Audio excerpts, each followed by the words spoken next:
I just told you I didn't want to do no interviews, and you said you are going to do interviews. Now you told me to do interviews. Now you're trying to take me away from them. No.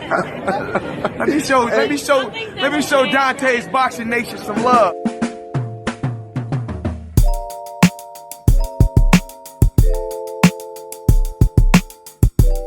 Dante's Boxing Nation, what's going on, guys?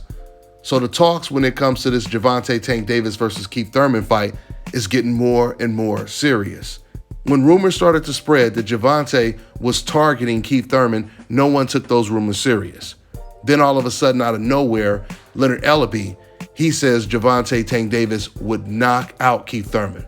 Then he basically said if Keith Thurman would take the fight, which means, in a way, they're daring Keith Thurman to take the fight against the much smaller Gervonta Tank Davis. But to show you how serious Tank Davis is when it comes to getting this fight, he's actually already in the gym sparring with welterweights. Tank's trainer, Calvin Ford, he did an interview and he was asked, was he sparring with welterweights to prepare for the Keith Thurman fight?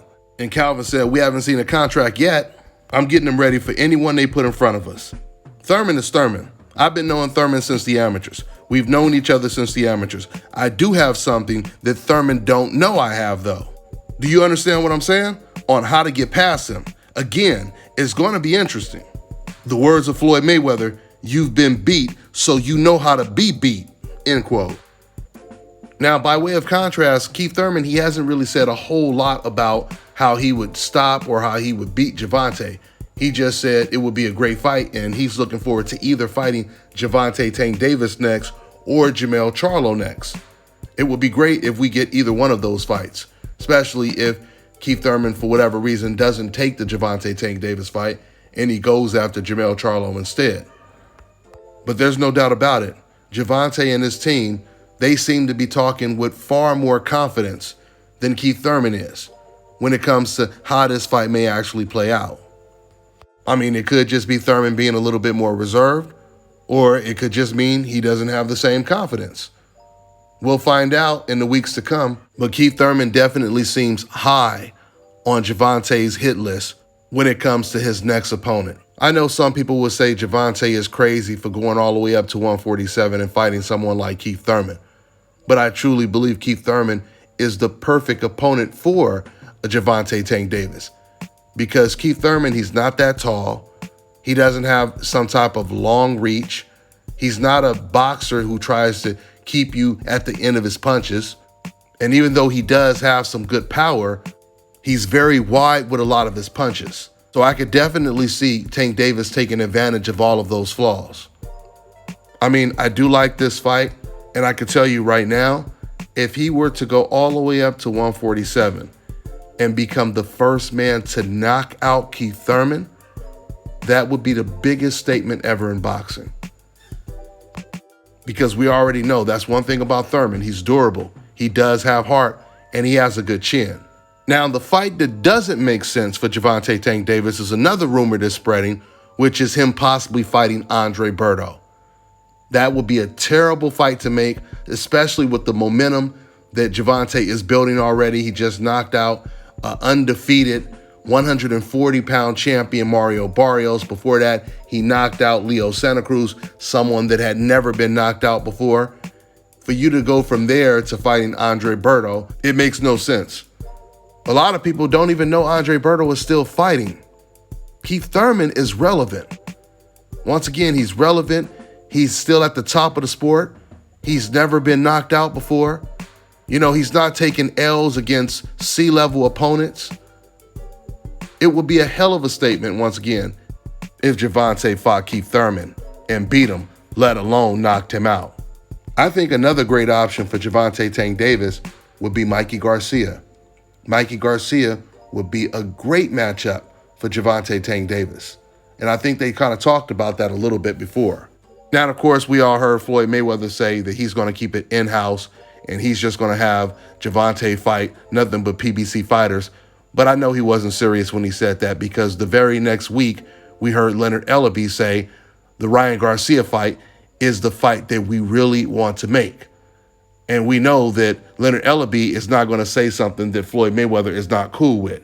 Now, the reason why I bring this up is because obviously It's only common sense that Gervonta is going to have to fight guys that fight for other promoters, other networks.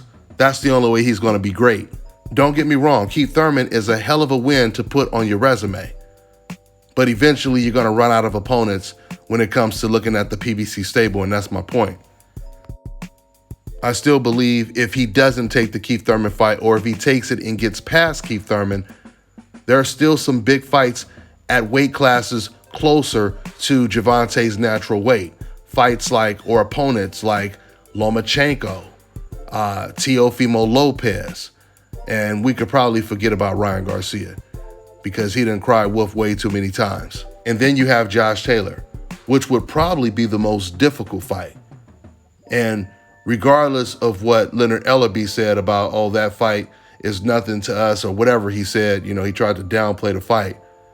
That is the undisputed junior welterweight champion of the world. Do you know how big that would be if Gervonta could take out the undefeated, undisputed champion at 140? That puts him right on that pound for pound list. Top 5. So hopefully in the future, we get some of those fights to really, really catapult Gervonta Tank Davis's career, or at least if he's lucky enough to beat these guys. There's no guarantees once you get in that ring. But that's all I got for now, guys. I'm on to the next one.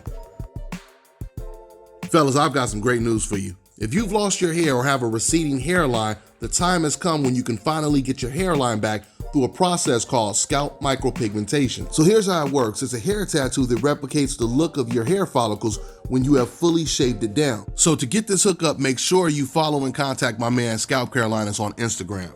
Contact them at 704-499-3471 and make sure you follow them on Instagram. All right, now check this out, guys. If you're looking to repair eczema scars, burns and bruises, dark spots and blemishes, then this right here is the perfect product for you guys. It's called Elo Deki Face and Body Oil. Athletes and top-ranking boxers, they're also using it after training to reduce swelling, inflammation, and to ease the pain. So get yours today. Go to elodeki.com, like them on Facebook, and follow them on Instagram. An important message from Youth Fountain Laboratory, makers of VasoFlux and VasoFlux for Men. If you're over the age of 35 and over the years you've eaten pizza, dairy foods, deli meats, or meats with fat, you are likely to have some degree of plaque buildup in your veins and arteries. This increases your risk of suffering a stroke or heart attack exponentially, and no one wants such a catastrophic event to occur. Introducing Blackout. Blackout is made of all natural ingredients proven to help dissolve clots in the blood, remove calcium deposits and plaque from the walls of veins and arteries, improve viscosity of the blood, improve elasticity of the veins and arteries, treat varicose veins, and prevent the reoccurrence of plaque buildup. For more information, visit Youth Fountain Laboratory at youthfountainlab.com or call 1-800-853-7856. And remember, to help unclog veins and arteries, get the Blackout.